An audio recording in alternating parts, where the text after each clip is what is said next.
வணக்கம். ராணி ஸ்வீட்டு சமையலில் இன்னைக்கு உளுந்து முட்டையை வச்சு ஒரு ஹெல்த்தியான ஒரு ரெசிபி பற்றி பார்க்க போகிறோம். ஒரு கப் உளுந்து 2 முட்டையும் இருந்தால் போதும். காலையில் டிஃபனுக்கு டெய்லி இட்லி தோசை சாப்பிட்றதுக்கு பதில் ரொம்ப ஹெல்த்தியாகவே சாப்பிடலாம். இந்த மாவை குழிப்பணியாரமாகவும் செஞ்சு சாப்பிட்டுக்கிடலாம். ஒரு கப் உளுந்து எடுத்துக்கோங்க. தண்ணி ஊற்றி நல்லா கழுவி எடுத்துக்கிடணும்.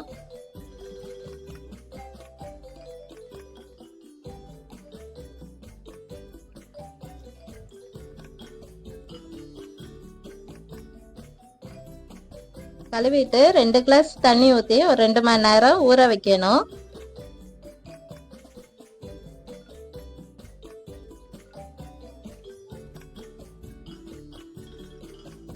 பாருங்க எவ்வளவு நல்ல ஊறி இருக்குன்னு.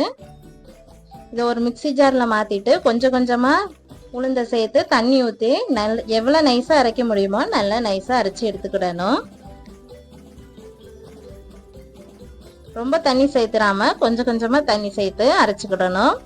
இது கிரைண்டர்லனாலும் அரைச்சி எடுத்துக்கிடலாம்.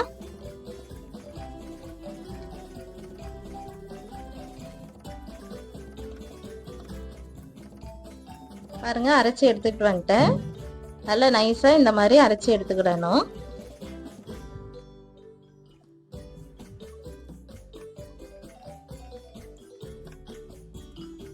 பாருங்க இந்த அளவுக்கு ரொம்ப தண்ணி இல்லாம கொஞ்சம் கெட்டியாவே இருக்கணும். தேவையான அளவு உப்பு சேர்த்துக்கோங்க. 2 முட்டை சேர்த்துக்கோங்க. முட்டை சேர்த்து நல்லா கலந்து விட்டுக்கிடணும்.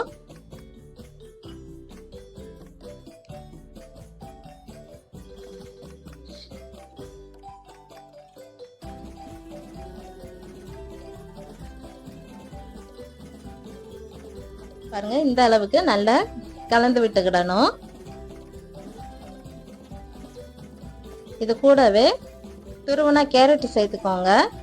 பொடியா நறுக்கின பெரிய வெங்காயம் சேர்த்துக்கிறேன். பச்சை மிளகா, கருவேப்பிலை, மல்லி இலை பொடிசா கட் பண்ணி சேர்த்துக்கிடணும்.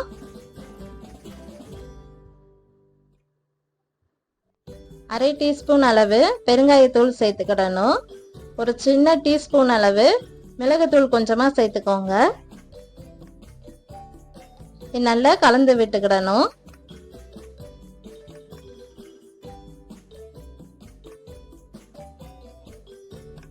தேவைப்பட்டா கொஞ்சமா தண்ணி சேர்த்து கலந்துக்கோங்க. தோசைக்கல்ல ஊத்துற அளவுக்கு இருக்கணும்.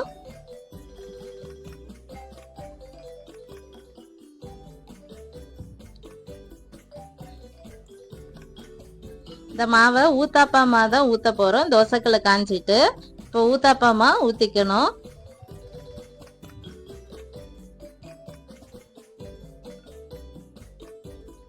மாவை புளிக்க வைக்கணும்லாம் அவசியம் இல்லை. நம்ம உடனேனாலும் சுட்டுக்கிடலாம். முட்டை சேர்த்துருக்கனால நல்லா வரும்.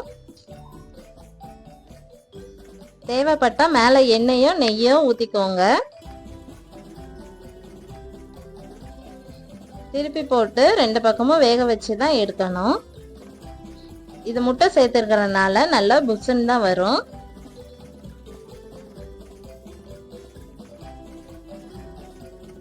பாருங்க ரொம்பவே நல்லா வந்திருக்கு.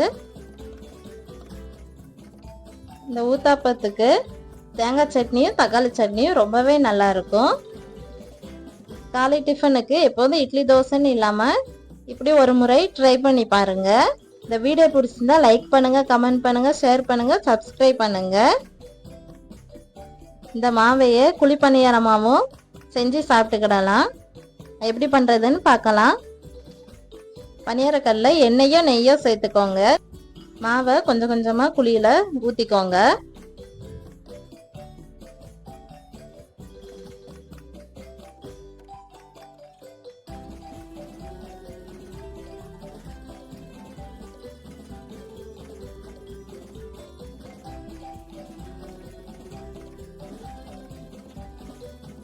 அடுப்பை லோ ஃப்ளேம்ல வச்சுக்கோங்க.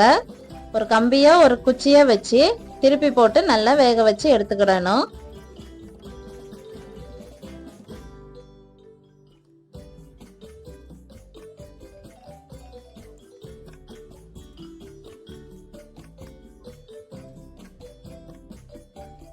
முட்டை சேர்த்துருக்கனால பணியாரம் நல்லா புஷ்ஷுன்னு தான் வரும். பாருங்க ரொம்பவே நல்லா வந்திருக்கு. டேஸ்ட்டும் ரொம்பவே நல்லா இருந்துச்சு. இப்படி ஸ்நாக்ஸாகவும் செஞ்சு சாப்பிட்டுக்கிடலாம். முட்டை வாசம்லாம் ரொம்ப இருக்காது. இதில் உளுந்து சேர்த்துருக்கறனால ரொம்பவே ஹெல்த்தியான ஒரு ரெசிபி. கூடவே முட்டையும் சேர்த்துருக்கோம். குழந்தைங்கள்லேருந்து பெரியவங்க வரைக்கும் ஒரு ஹெல்த்தியான ஒரு ரெசிபி தான் இது. இந்த வீடியோ பிடிச்சிருந்தா நீங்களும் ட்ரை பண்ணி பாருங்கள். தேங்க்யூ.